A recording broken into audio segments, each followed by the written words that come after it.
Oh yeah, Diddy got a podcast.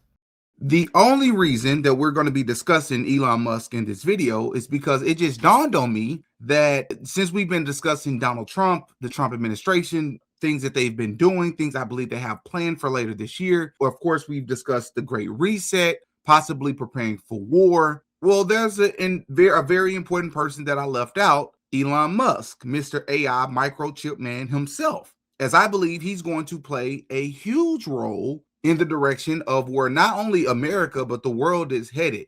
But it dawned on me that when I originally covered this topic about 11 months ago, well, that was about 150,000 subscribers ago. And that makes a huge difference because I had less than 50,000 subscribers at the time. And based on the amount of views that I have on the video, many of you all, most of you all, as in more than 99% of you all, have yet to see this video. So we're going to take it back and we're going to delve into Elon Musk, why I don't trust him. Some of this stuff you all know already. Some of this stuff you all not only know, but these are the reasons that you don't trust him as well. But we're going to also delve into other things that you may not know about Elon Musk, like his family and things that have been stated about Elon Musk or alleged about him by people that claim to have known him when he was growing up. Again, if the information isn't new to you, then so be it. But I can guarantee you this information is going to be new for most of you. So hit the like button on your way in. As always, I'm curious to hear what you all think about this. So check out this flashback and then give me your thoughts on what you think about this in conjunction to the Trump and the Great Reset video that we discussed just a week ago. When you look at his mother, right, his mother was a model and she's been on the cover of magazines and she's doing the one-eye symbolism, which, as we all know, only celebrities and the ones that are occultists do the one-eye symbolism. And for those of you that want to call that a conspiracy theory, even though over the past 2 or 3 years most things that's been considered a conspiracy theory have been proven to be true, if you call it a conspiracy theory, explain to me why all these celebrities do the one-eye symbolism.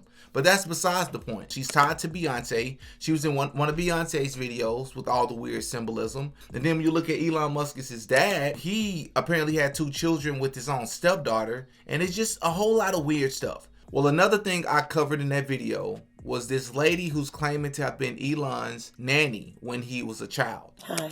God bless you. I'm Shalom Girl on YouTube. I love Jesus Christ. He saved me. I want to tell you something. I'm an old lady, kind of. I'm 55. I was born in San Francisco in 1965.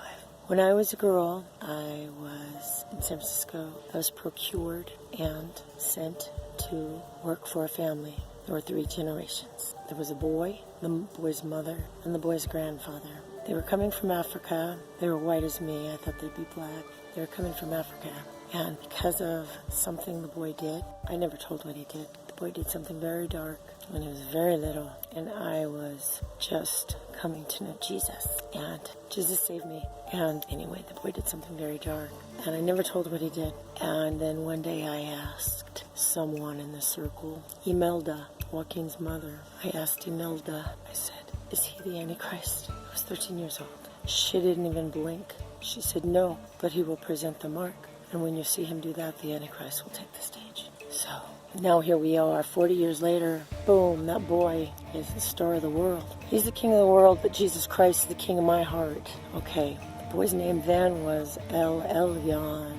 It's changed over time.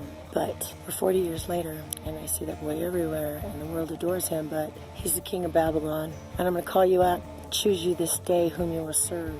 Be it God, serve him. Be it the king of Babylon, serve him. I have to say I don't know who this person is and if it's been verified that she truly was who she's saying that she is, and I don't know. So this video could be very fake. But it was something about that video that gave me conviction, and I wanted to share it with you all. But I also wanted to state that a lot of what she's saying makes sense, right? Because even though she never said what that action was he did that made her feel like he was the Antichrist, let's just take a step back. Conservative, liberal, wherever you fall, let's just take a step back for a sec and just take a look, an objective look at Elon Musk. All right. Neuralink, very smart guy. I believe January 30th of 2024 was the date that they implanted the first chip into a human brain. Let's think about that. Merging technology with the human creation, with the human species, is already very, very terrifying, especially as a Christian. because I don't like the thought of that.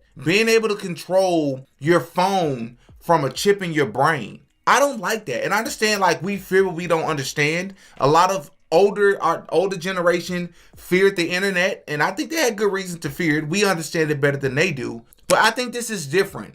When you're talking about planting chips in people's brains and being able to control technology, when you're talking about creating robots, they're in the works of creating robots, just like from the movie Will Smith, I, Robot. They're talking about doing that. Human-like robots in real life. They're talking about wanting to implant Neuralinks chips into the brains of prisoners so that they can monitor them better. We're not property, bro. That's insanity. The human species is not property. I just feel like this guy, Elon Musk, is a very smart dude. So therefore, he has ulterior motives that we don't quite understand. Because a lot of people know, it's not a secret, he used to be a Democrat, and he's notoriously and consistently talked about why it is that he shifted. Everybody is allowed to change politically, personally, spiritually. I get it. But Elon Musk and what he stands for is and has been rubbing me the wrong way. And I'm just going to be honest, I'm truly terrified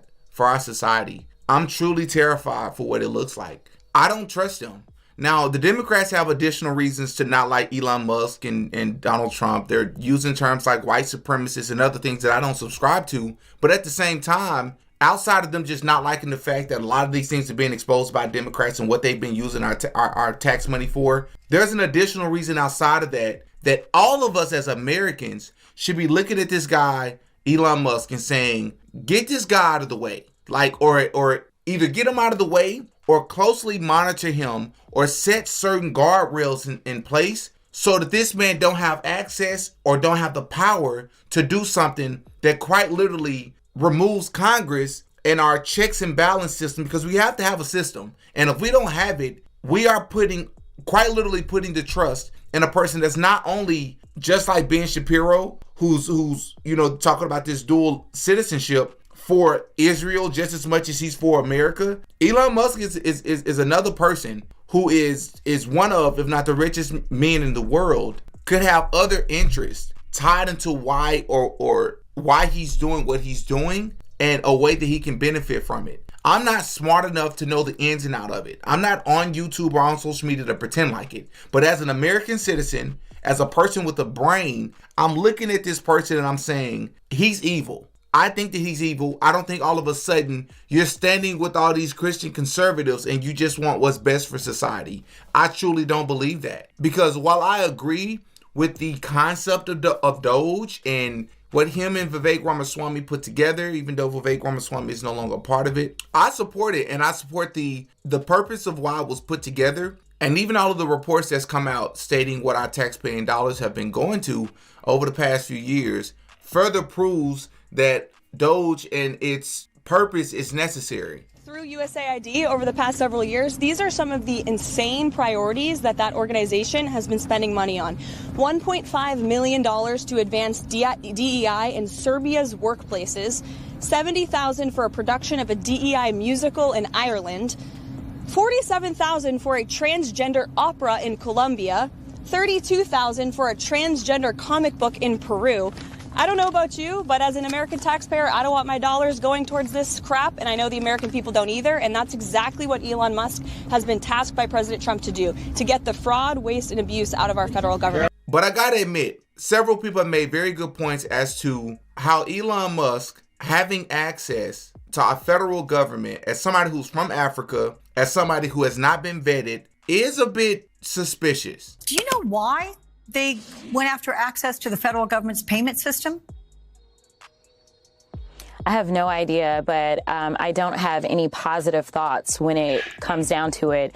I appreciate that you played the clip of Jamie Raskin, and as you know, Congressman Raskin asked, why do you need access? I mean, here it is. I'm a fully elected member of Congress. I don't have that kind of access. So when you start talking about who should have access to literally the system that controls approximately $6 trillion of our dollars, I don't really understand, because the people that worked in those positions could only distribute money per the law. So why is it that the Doge committee would have to have access? And that's not the place that you go to look for cuts. You look at our budget, which it is Congress that has the power of the purse. You look at our budget, you help the president come up with his proposed budget, and then the House and the Senate will decide what we send to his desk, and he gets to decide whether or not he signs it into law. He should not have access to this. And with people already having angst about Elon Musk and the things that he does as it relates to technology, this is not instilling anything more than another layer of fear, especially since normally when you are going to be in a position like that, you have to go through security clearances. And let me tell you, some people think security clearances are all about whether or not you have a warrant or not. No, they look at whether or not you have some sort of divided interest. They look at whether or not you have good credit. They look at so many other things. And we're talking about someone who's unelected, unvetted, and definitely unconfirmed that is now literally sitting atop our $6 trillion. And we don't know what it is that he's doing. And we honestly don't know what role he has. And the biggest part is a lot of people don't even know where Elon Musk came from. We all know that Elon Musk is a very smart guy. But when you think about it, because a lot of people who support Trump, not all of them, but a lot of them are Christians, Christian conservatives. And I'm not saying that you can only support a person as a Christian conservative if they're Christian. But if a person is standing for something that is quite literally anti-God, I don't see how you can stand for that person. That's a lot of the problems that we have with the left, right? Abortion and claiming that there are more genders than just male and female when we know that's against the Bible. Well, you got to look at Elon Musk and you got to question yourself, what is this dude's purpose? Like, what is his true purpose, right?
Oh yeah, Diddy got a podcast.